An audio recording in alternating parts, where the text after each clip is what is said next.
is 30 echoing. seconds. This is echoing. You know why? I bet you it's this thing. I'll just turn this one off.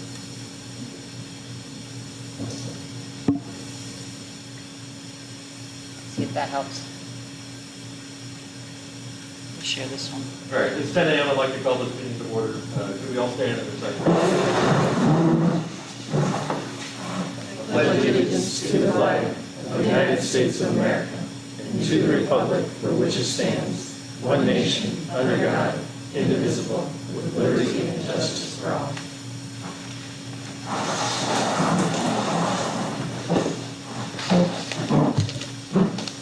All right, so we state the agenda items. We'll have public input. If you desire to do so, please limit your comments to 3 minutes or less. Consent agenda, as listed with meeting minutes and checks. We have no unfinished business. Under new business, we have a tax presentation. We have Nita Saraceno. And then discussion on procurement facility restoration projects. So we'll have to go through that. Fire chief recruitment process, facility planning, the fire chief remarks, attorney report. I don't believe we have one today. And commission remarks and then adjourn. Do I have a motion to adopt the agenda? So moved? Second. All in favor? Aye. Jeff, you with us? Yep, I'm here. Okay, just checking. All right, consent agenda, items as listed. Do we have a motion for approval? So moved? Second. All in favor? Aye. Carries five. Aye. Kind of went out of order here, but we, any public comments today? Ms. Saraceno. Anita Saraceno, do I need to push a button? No. Okay, Anita Saraceno for the record, good morning. It's okay. Anita Saraceno for the record, good morning. Good morning. There's a lot of buzz in town right now about developments that are popping up. And yesterday, I had a very interesting conversation with someone who I won't name, but both of us agreed that it would be really satisfying and helpful were either you members or the fire department to opine in some of these major cases. I know that there is a process that the fire department goes through when reviewing applications and whatnot, but you all are also residents, and you have an experience that no one else has. And so I would encourage you to express your points of view during these hearings that will be coming forward, because your point of view is one that no one else shares. I mean, well, we all share, of course, public safety, but especially in the aftermath of Hurricane Ian, I think your point of view is especially important. So, thank you. Thank you. Any other public comment? And thank you. Unfinished business, again, we have done new business. In fact, presentation. Like to step up? I think everybody's aware of Anita's stores and her patches that have hung in infamy over the years. It's a warming tradition that I've always found with military and fire and other units that have recognition. So on behalf of the fire district, all of our personnel members, I'd like to kind of seed your reseeding on the patches with our newest fire district patch, which is about a month old now. We appreciate you, and there's more to come. All of us have unit patches or military patches that are in storage and containers and things like this. As soon as we get access to them, we'll let people add to your walls.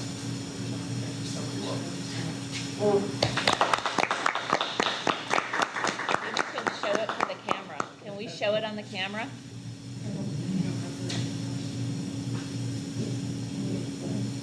Yeah. Thank you. Thank you all so much. This is, when the fire chief, when Chief Ward called me the other day to ask me if I would come to this, I was very emotional to me that you all would take the time to do this, and now this is just beautiful, really, really beautiful. What is amazing, you know, resilience defines Fort Myers Beach right now. These star patches have appeared everywhere. I have gotten calls from so many people, hey, a little board just floated up on my dock. I mean, it's just amazing how many of the patches that were at the store have been recovered. And even more amazing, how many people have sent me patches since the hurricane saying, I don't know if mine survived.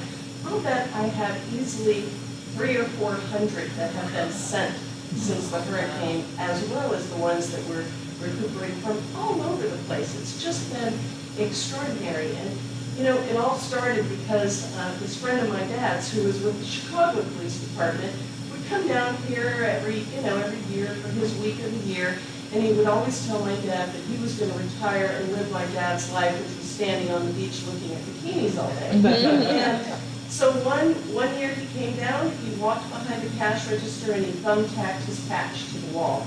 And that's how that collection ended. When we just renovated Pier Peddler a few years ago, Jan Fleming took the job of redisplaying all the patches, and we were just amazed. I mean, every one of them had a story, and as they are coming back to me now, they're coming with these beautiful letters and stories. It is so heartwarming, and it just shows how much our community is loved all over the country and the world. So this will have a very special place whenever the wonderful day is that I have a store to put this in. And in the meantime, it'll be cherished by me and my family. Thank you all. Thank you.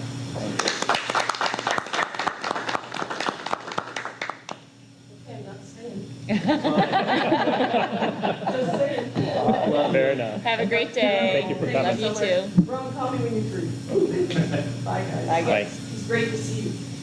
And thank you. Just as I'm gonna cry. All right. Item B under new business.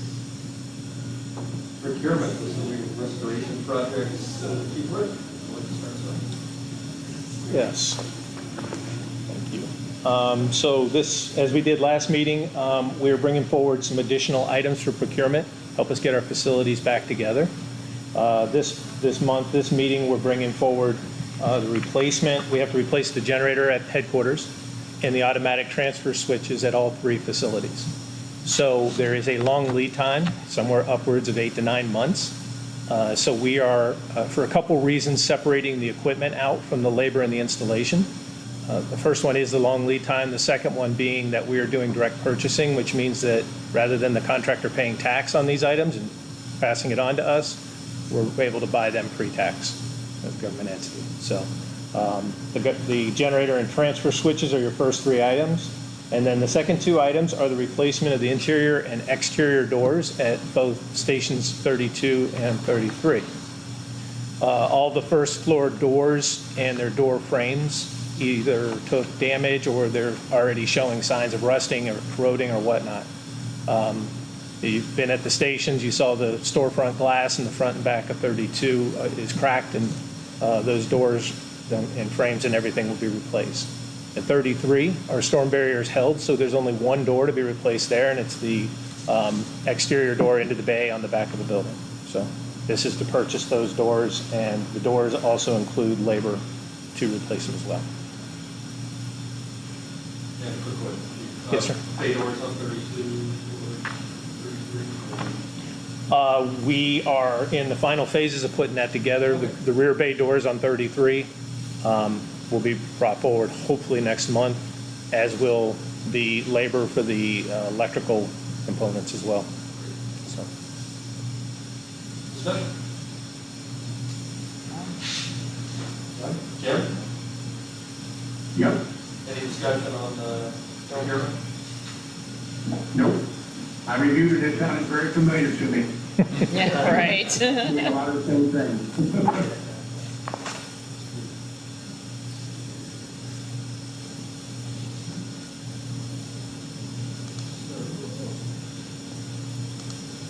Do we have a motion to move forward with the procurement, so like one by $131,950 up to a 5% variance, depending on the vendor per project.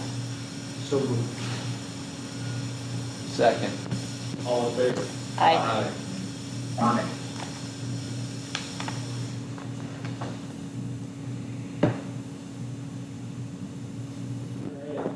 Next item, C, fire chief recruitment process. Anybody like to start? Yeah, I added this to the agenda about a month ago. I think it's important to the community and also to our members, all our employees. It's important for all of us to know where we're going and how we're going to get there. I mean, it's been quite a while since Chief Martin resigned. I think it's 8-9 weeks today. At the beginning, we talked about we were going to look at the job description, which we've done. I recall that we may, after that, look at internal, external candidates. I believe that it's important for us, including myself, to know who's going to be in charge and how are we going to find out who's in charge. I don't go to many events, but over the last couple of weeks, I've been to a couple of people. They're interested. Where are you guys at with who you're going to select as the chief? What are you going to do? And I really didn't have anything to say other than we're in the process, we're looking. I think we need to be a little more upfront in what we're doing. I think Chief Worth is doing a very good job. I hope that he does apply internally. But maybe there's other people out there too. I just think we need to have a discussion on what it is we're doing. Jack? I'm open to the discussion, so thank you for adding it. And I have not had any questions about it, which I found interesting, based on the fact that I'm probably out there the most in the community, which tells me that everyone's probably pretty good with it. Otherwise, I think I'd be getting some comments. So, but I'm not, and but I think it's good to have the conversation. So, carry on. Commissioner Nickel? Yes, I've had a few questions about what's going to happen with this, but again, I just told them it's a process and we're in the middle of it, and I think it's a good idea to go ahead and maybe move forward here with possibly some internal applications and go from there, see what happens. Okay. I agree. I think let's open it to internal candidates only. We have the rules for that, or the qualifications. We already set those up. So now would be the time to open that to internal candidates. I'm not able to go outside unless no one applies from the internal that has the qualifications. But I think we can do that. Perhaps by the next meeting, we can make an important decision. I kind of feel the same way. You know, the process of government is never a quick one. Yeah. We've had an abundance of discussions and getting to our point on what we want to achieve was just our last meeting, so this is the next one. I think most people, and again, I haven't had, like most of us, any comments or questions other than one internally on our timeline and our next step. The desire to go internal is probably my greatest concern. I'd much rather see an internal candidate get promoted to chief than to do a statewide or nationwide search. I think it's important for all of our people, whether they're probationary up through 15 or 20 years, to know that that opportunity exists, that you can grow within an organization and have at least a chance at leading that organization. So I would agree and say that we open up applications to internal only. Do we want to set a timeline of 30 days? Comes to my mind, but anybody else to give those folks enough time to file What's the standard? packages and admin time to kind of prioritize them for us to take a look at. What's standard? What's a standard timeline? Do we know? I don't know if there's necessarily a standard timeline. You know, internal candidates probably need time to put together a resume, consider it. So 30 days, if you'd like. I mean, that'll put us to our second meeting in June. Okay. Well, let's do that. Let's, whatever the timeline is, but it's just under 30 days, but have them, packets available for us the last meeting in June, February 28th. Can I have to vote on recommend that? maybe we back it down to about 21 days? That will give Jane enough time to Sure. process and be ready for that meeting. We can make sure it's on, you know, if there's any reason we'd have to change the agenda, 21 days would give us enough time to be able to make those adjustments. Okay. So are we saying 21 days To apply. To apply. apply and produce the document? By 21 days? Yes. In the applications? Right, then it comes to us. Then, when is the next meeting? Is it night? We have 2 meetings. I think the second one in June is the 28th, I believe. Yep. So, So what are we planning to do at that same meeting? We'll, my thought is we'll review those internal candidates, decide if we want to interview if there's acceptable qualifications and people we like. That'll be a decision that we'll vote on At that meeting? at that meeting. And then we'll move forward with interviews and the process of hiring. So we're all clear then? Yeah, and do we need to vote on that? Do you know? I don't think you're not taking an official action, you're giving No. us direction. Okay. So, I think consensus is good. Okay. So What's we- Jim? Jim? Yes, Are you good on with that 21 days. Yep. 21 for application, and then we'll put it up to vote for our 28th meeting? Did you? Yeah, that sounds good. Okay. All right, any further discussion on the topic? None? No? I would encourage None. any and all internal applicants to please apply. We'd like to, if nothing else, see who we have in the organization that suits the position as far as qualifications go. And hopefully we have more than one. All right, we'll move forward. Facility planning, Chief. yes, thank you, Commissioner. Facility planning, I had put this on the agenda because there are a lot of moving pieces. We've talked in the past about the temporary station, you know, we own Tops, and we've talked about some different alternative options, possibly even looking at 2 stations to cover the district.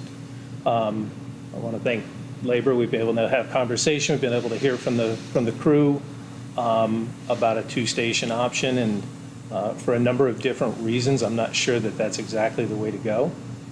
So the other component is that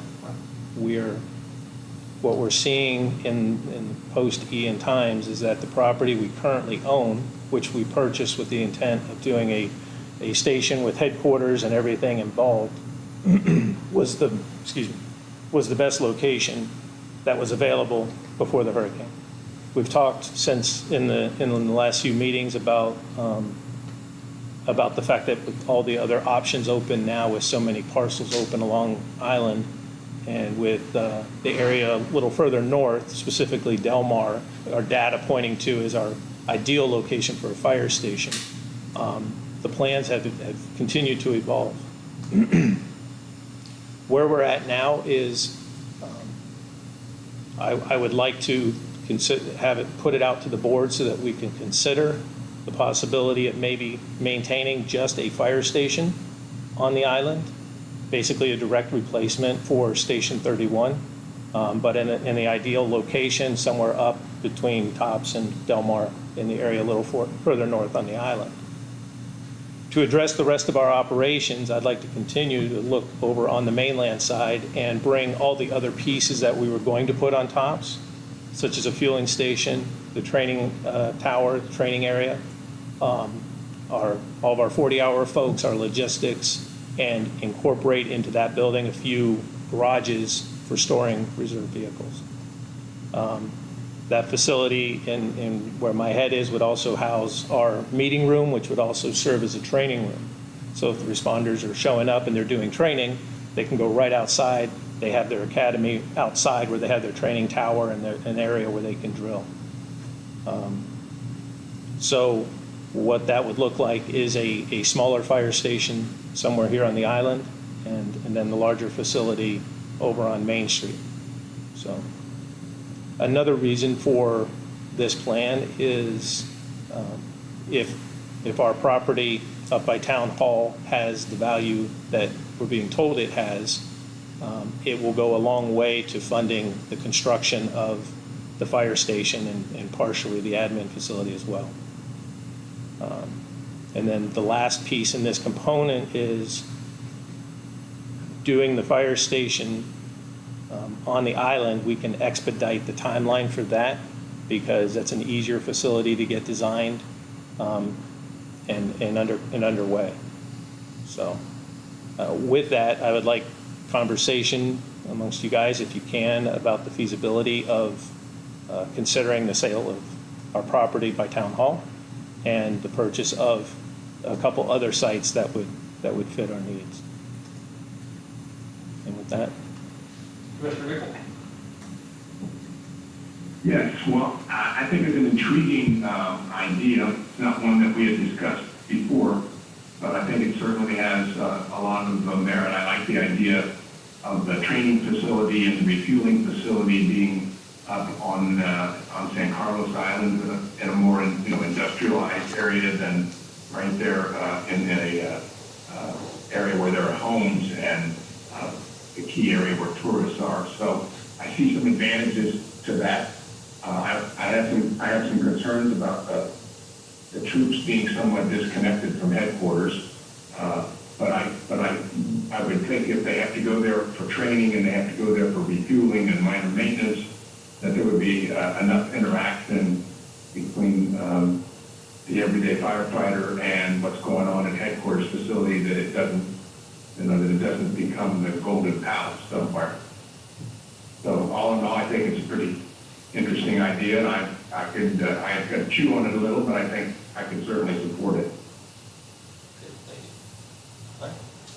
I've always thought that it made little sense to put a fire station on the beach, or, actually on the water. I mean, that's the most expensive land, and since we have a property that's valuable, presumably it's valuable, it makes more sense to outsource our headquarters, for example. And as Jim pointed out, I kind of disagree with that. You can only have one headquarters. Wherever you put it, the other guys and the other crews won't be there either. So I think putting the headquarters in a spot that costs us less is economically the way to go. Having a substation or a smaller station on the island where it's needed is the way to go also, in my opinion. So I think this plan makes total sense. I don't know what the land is going to cost in those other locations, but I think it's going to be less than where we are, Tops. And I think we were just very fortunate to buy Tops. It was the only property big enough at that point that we could build on. And now it's cut away. So we were lucky in terms of that. But I support that concept.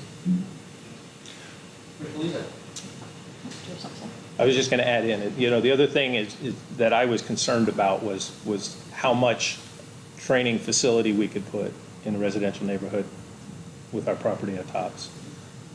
If I'm able to design something over on Main Street, my intent would be able to enhance that facility to be able to do some actual live fire burning in it. Being that we are in a more commercial area, I'd be much more comfortable doing that type of training in that neighborhood and that area. So. Well, that actually makes some good sense because that is a commercial, there's more commercial activity over there, depending on where that might be. But I do feel that we need some kind of presence down near the Times Square area especially with new development that's coming, which wasn't even on our radar before. Because everything that's coming before us now is looking like it's bigger than it was before. More density, more stories, more everything, and I don't know where that all's gonna end up, but I can guarantee you, everything's gonna be taller. So, having two stations so far away from the central point of that is kind of, makes me nervous. So, I like the idea, and I need to chew on it a little bit more, but I'm certainly open to, continued discussion with it, and, I do like the headquarters being off the island more, just based on the lessons that we learned this last time. Because if that bridge did go out and your headquarters was on island, you're dead in the water. So I'm favorable to some of that as well. May I add to that? I also believe that we have to have a presence this side of the bridge. Yeah. So putting one at Del Mar next Or door in that area, yeah. would probably be a good idea, so that you don't have to have trucks constantly going over the bridge, Right. fighting traffic. The wild card, though, is going to be, that all our data put Del Mar as kind of that hot spot, but with everything that's going to get built now, the wild card is, where's that hot spot going to move to? Is it going to move further south? Is it going to move further north? I mean, we just don't know, based on what's going to, be developed. If you have a larger density area down at Beach Baptist, I mean, that's going to move that further south. So I think you're kind of in the sweet spot between Thompson there, somewhere in that area. And the nice thing, there's a lot of options.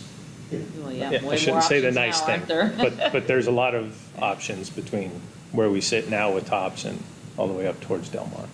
Chief, how does this tie into the discussions that you've been having with the town? They want to switch lots. Yeah, and And is the town lot better? Right. Or, if we say yes, what's in it for us? Right, and so, going back to a lot of moving pieces, we are in conversation with the town. The town has expressed an interest in having our property because it touches their other properties with Bay Oaks and the pool and everything else. So doing some research on their parcel, would that work for the design as we were looking at it with administration and everything? And I believe it would work. The size of the properties are comparable in size. The town is actually working on an appraisal at this time, and then once they have an appraisal in hand, we can sit down and talk a little further. As long as it's no detriment to the district and taxpayers, if we can accommodate the town before we move out of that area and look for something else, I mean, I would advocate for that as being a good partner with the town. The other thing is the town was, as we were going into design on our current property, had some stipulations that would accommodate their services. For example, the road across the back of our property. So, again, this helps the town, but it could also help us. If we ended up using the town hall property to build our facility, we wouldn't have those stipulations. So. I'm in favor of looking into this. I think it's a good idea. My experience, I hear how you want the troops to see headquarters. Well, my experience is most firefighters, the last place they want to go is headquarters, because there's no reason to go there unless you're a chief. Yeah. But no, I think it's a good idea to have a smaller station closer to where we need to be, and just the economy of it. You can sell that for X dollars and maybe have money to almost pay cash for the one lot, the structure, and move forward, hopefully down the road with me or whoever's promises to get us. I was going to ask that, how are we doing about getting FEMA or whatever? We are working through the process on Station 31. It's a tedious process. Would that be safe to say, Jane? Times 10. Times 10. So we're still working through that process. That's the other thing. We don't know. I mean, we know we're working with the state. We know we're looking to FEMA to help make up the difference on rebuilding a Station 1. So those are two sources, but they're by no means guaranteed. So if, we were talking about this project beforehand, and if we know we could come out of it with, quite a bit of money to put towards the construction of, the fire station and the admin facility, in my mind and in talking with the firefighters and everybody else, the station placement is a critical component for location. When we're looking at the run data, it's travel times and, how quick can you get somewhere in 6, 7, 8 minutes? And that's all tied to the responders, more than it's tied to the administration. So separating them out, while I don't love maintaining 4 facilities, it would have been nice to just have to maintain 3. I think that's the downside that I would point to, is that we would still have 4 facilities to operate. But beyond that, in my mind, I can see that complex on Main Street where the fire trucks are coming in, they're using the training room, classroom, meeting room, they're outside, they're doing their drilling. We're closer than we are now. We actually can, if I can't go down and participate, I can at least see my crews honing their skills, sharpening their skills. They go to Benita?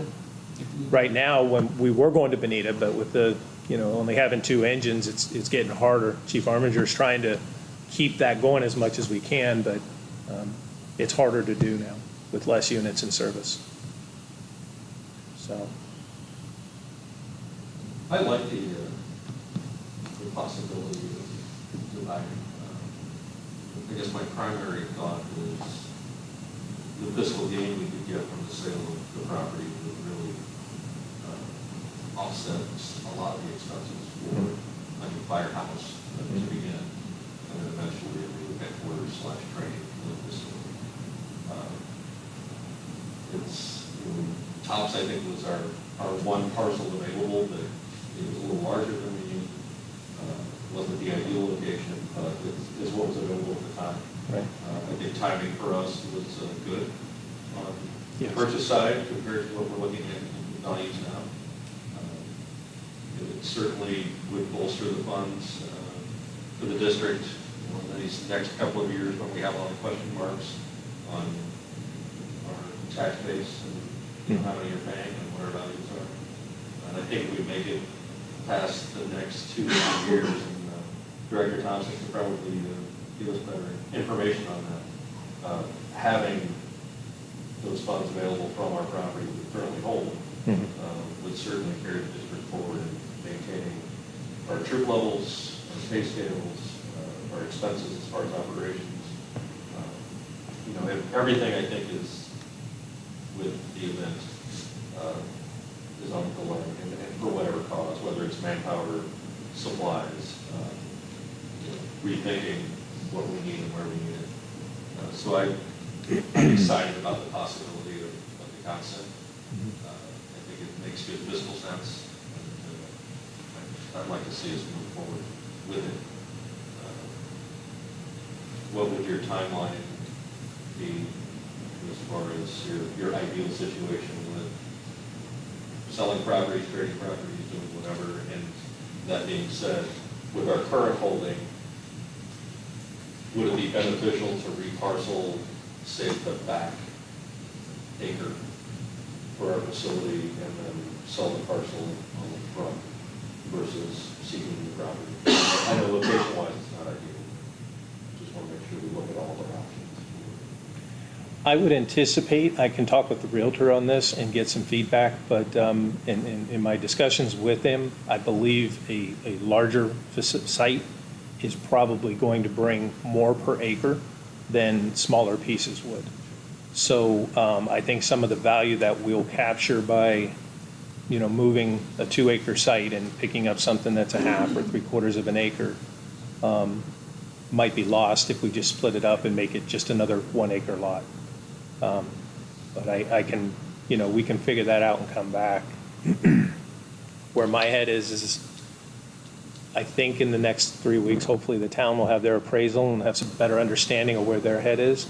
And if I can accomplish that for the next meeting, bring Mr. Salzman in and we can do, you can give me formal direction on, marketing our piece and allowing us to look for some other pieces, if that's okay. Yeah, makes sense. Makes sense. I know the town's desire for our property is fairly high. That would have to be a market value or better, assuming. Yes. Yes.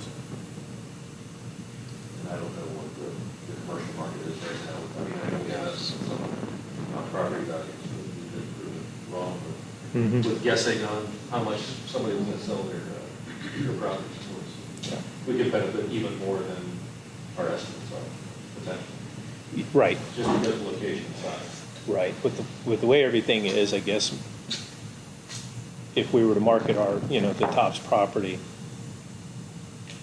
I would, got to talk with legal and figure out the right way to do it, but in my mind, to protect the taxpayer, maybe it goes up without a price tag, but it has basically a reserve. We take sealed bids or whatever the case might be and see what comes of it in that way. And then if we don't meet our threshold, we don't have to agree to any of the bids. So I just got to make sure that passes muster with legal, and I think that would be the best way to capture the most value for the taxpayers. And another point I really like about the split concept is, our tax district is larger than that. Mm-hmm. And I think a lot of our off-island stakeholders feel slighted sometimes that two stations and headquarters are over here, we get one station. I think it balances the district a little better geographically. Mhm. So our folks who are paying taxes on both sides of the bridge, Right. know they have facilities that they can come to for permitting or whatever other process they need. Yeah. And I think it's more accessible overall to the public, to the off-island. When we look at the property off the island, we might want to see if we can get a big enough property that at some point we could build another station there, an operating station, Route 32 down. Still on that side of the island, or on that side of the bridge. I've got some cool possibilities in the works, and if they work out, we'd have a good piece of land. So I just think out where it is, it's just too enticing for Iona to have us sitting there. Yeah. It's out there all the time in our trucks. We don't have that many. Yeah. It looks like we can spend more than our time outside the district. The last few meetings, we've talked about the amount of runs we're making out of district, just for your awareness. Iona is looking to have their Station 72 open in 1 to 2 weeks. Chief Armiger was working with their operations folks just this week on some of the areas where we're running frequently, and they updated us on their status. They're open on a temporary basis. They're going to be living out of a trailer, but they'll be running a fire unit back out of that station. So I'm hoping that'll adjust our out-of-district runs quite a bit. The EMS component, once we make our adjustments to our staffing, and Lee County is housed at 32, then our units are going to be running out of district nearly like they are right now. So those corrections are coming. Sounds good. Yep. When I look at 32, there's hardly anybody living there. Yes. And there are some, of course. I think the big thing to keep in mind, in looking at properties up and down Main Street, I was kind of bouncing all around the whole district. And Indian Creek, for example, is one large strap, where Bayside Estates is individual straps. And I say that because I think I can see Indian Creek fairly quickly going to a large investment group and becoming, something more than what was there for density and redevelopment and everything. So, we look at Station 32 now with Iona and their situation. All those factors are causing us to run out of district as much as we are, but the calls for service at 32 in the next 5 years or so could change drastically. So, Anything else? nope. So you'll bring us some information next meeting, and Yep. we'll move Yep. forward. Again, I'm guessing a couple of weeks memo to compile all that, to have it ready, so probably the 28th meeting. Sorry. June 14th meeting? June, We had, oh, the, We have the 14th. That was a We have the question I was gonna 14th. have after your chief remarks, is I know we're dealing with about 2 weeks from that timeline, which might be a little tight Yeah. to compile everything. Do we have any other agenda items that are pressing for the 14th?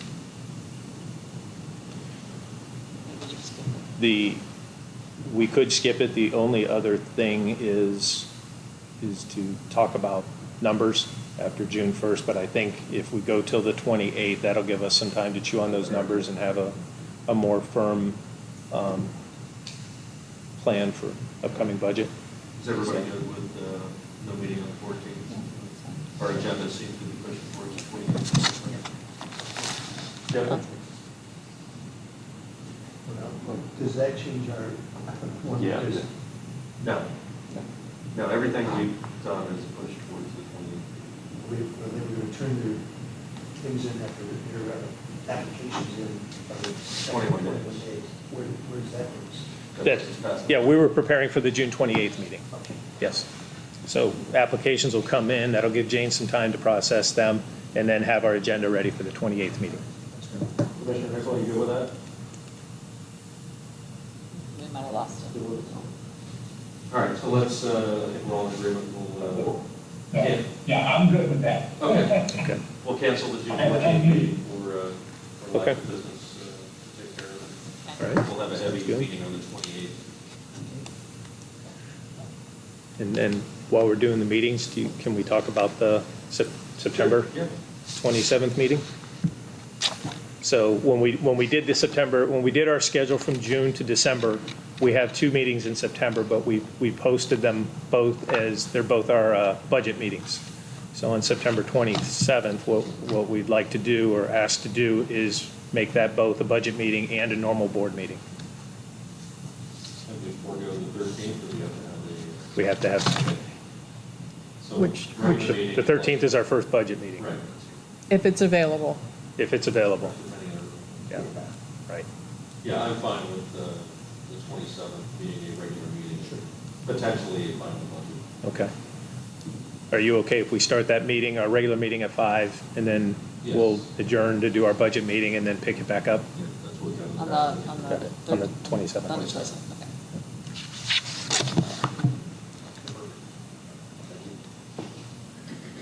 Any other discussion on facilities? Chief, do we need to approve anything on? Not on the facilities, no official action, it's just briefing you. You've given me some direction. Okay. I'm not going to sell the lot out from under you or anything like that, so I believe we have to vote on that. I think you might. No, but any permission to do anything official, Sure. we'll do with Mr. Salzman next meeting. Sounds good. Okay. And I think we have previous examples of Yes. those motions and actions. So we'll be recorded. All right, chief remarks. Back on the spot. Very good. Thank you, Commissioners. So on May 12th, our folks responded to another high-rise fire. We had a fire which was in a 6-story building on Mango. It was a small fire. It was on the roof of that 6-story building. Another reason to go back to our ladder trucks discussion in previous months. Our rescue crew showed up first on scene to this. Our firefighters on Rescue 33 geared up, took a water can, a little 2.5-gallon water can, and they were actually able to get on the roof and get eyes on it and give us paint a picture of what we were looking at and, check the fire a bit. We still had engine 32 come up behind them and connect to the standpipe, and we did have to put a hose down to finish the job, but crews got on it quickly and did a really good job jumping on it and getting it under control and doing it safely, and nobody got hurt. So I just want to thank everybody for the work they did there and did a great day. Great job. The very next day, one of our own participated in the day before Mother's Day race. Joel Martinez is one of our driver engineers and an avid runner. Joel not only participated, but he won that event. He ran 3.1 miles in 19 minutes on the sand. If you've done any running, you know that's fast. So I just want to congratulate Joel on that and, say great job. He's also going out to California for a 9/11 run where he's going to compete as well. So he's been doing a lot of running, a lot of competing, and, doing a lot of runs much longer than 3 miles. So good luck to him on that. With me taking on this role, I relinquished my spot on the BIBA board, and I just want to thank Jennifer Campbell for graciously stepping up in that role and making sure that the BIBA board has its representation and keeps moving forward. A few months ago, we talked about the impacts from the 2022 tax refunds, rebates. You'll see in my chief's report in writing, I have just X's, but I wanted to make sure we had the very latest numbers. We are sitting right shy of $1 million now on the refunds that the district is providing to the taxpayers. We anticipate there's about another 6,000 or 7,000 applications to be processed. And, we had talked about the maximum exposure being 2.5 million. I anticipate 1.5 to 1.8 being the number when it's all said and done. We had talked about the vacancies that we have and absorbing that in our budget, and I'm confident with Jane's backing that we're going to be able to absorb that and make it through the year.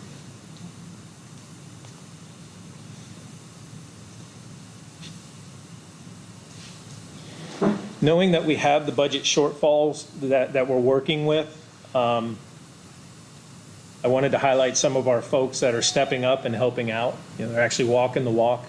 I want to start by recognizing Andy Vila. Andy's been one of the apparatus committee members since I've been on the department. Very conscientious, very diligent in the work he does. He is stepping away from that committee, just going advisory. But we just had a meeting this morning, and I want to thank Andy, who's leading the committee. Joel Martinez and Billy Galuski are also working to design the next fire engine. They are working to come up with a set of specs, and they're interviewing. They're going to be talking to different manufacturers and bringing forth recommendations in the coming months. We know we have a 2-year lead time on that fire engine. My hope is that we have a fire engine right around the time we have a firehouse. So if all those things can hit at the same time, it'll be nice recovery from what we're going through.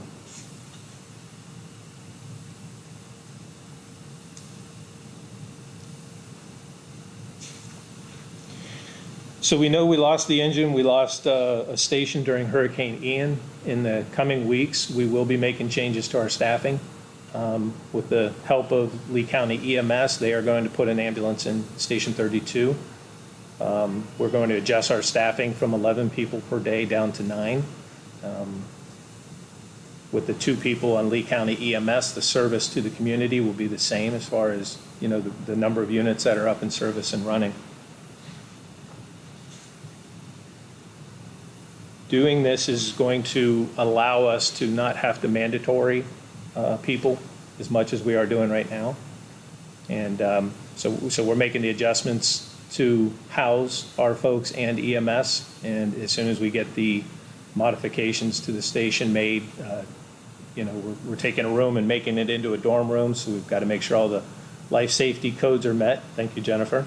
But I also want to thank DVP Gordon for her work. She's been working diligently and helping us get through the changes in the staffing and overtime policies and working through all the details of how we operate with 9 people. So to both Jennifers here today, fortunately, thank you both for your help.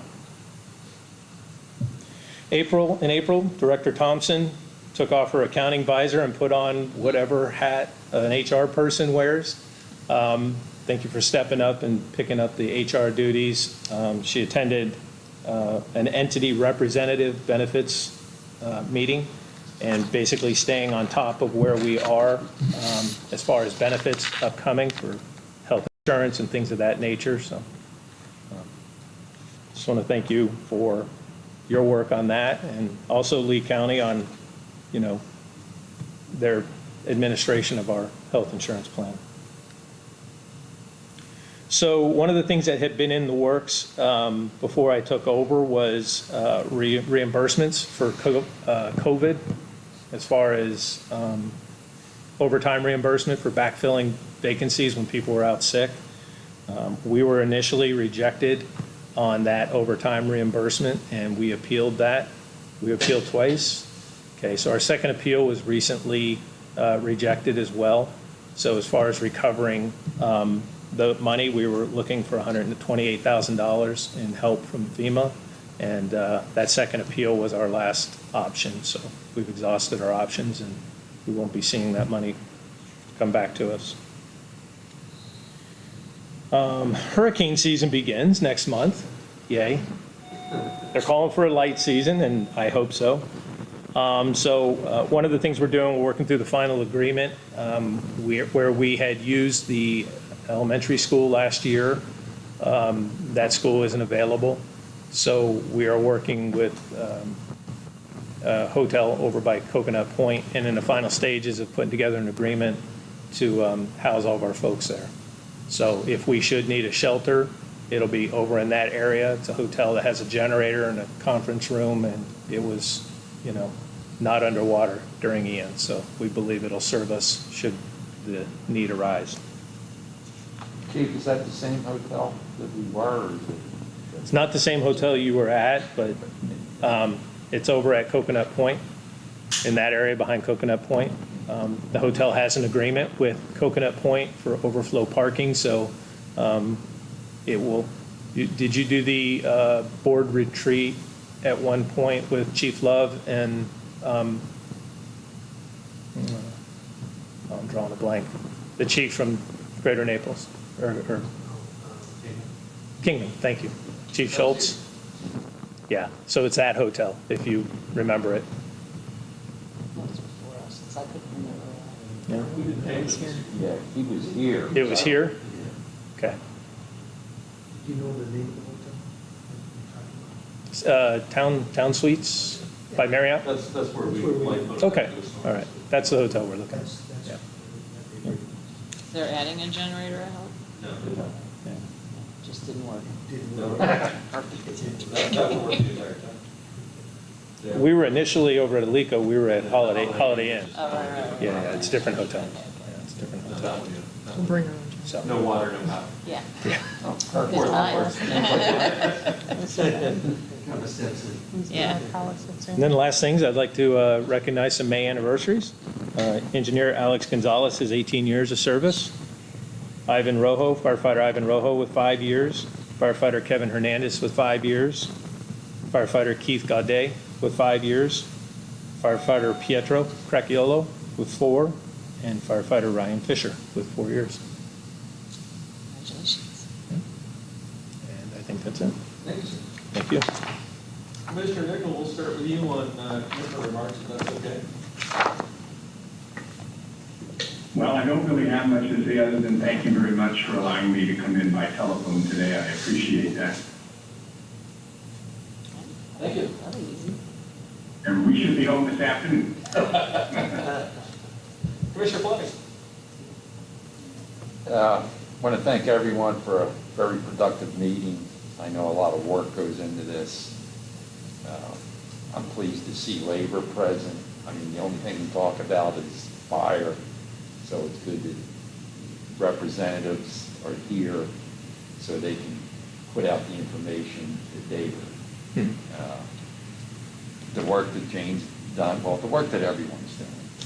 I mean, the people on the street, the people in headquarters, you're all short-staffed, and you're doing an amazing job. And I just want to say thank you to everyone. I agree. Thank you to everybody, and chins up and keep up the good work. I'm really glad Anita was able to be here today. She's a founding member of the island and town of Fort Myers Beach. And I think she was the first mayor. Yes, she was. And, her family, of course, was here before that. And they had built businesses on the island. We can't wait for the island to get back in the position where she can open her stores and everyone else can open their business in the street. And so just having seen her again gives me more hope for the future. Things are moving along. I want to thank Jennifer Gordon for her role in with the young the girl that was wanting to be a firefighter and was dissed by her other students. We did an education. I know how that goes. We work against discrimination and bullying for my whole career, and I really appreciate you stepping up the young lady and all the other kids in school and anybody that watched it. So thank you so much for that. Other than that,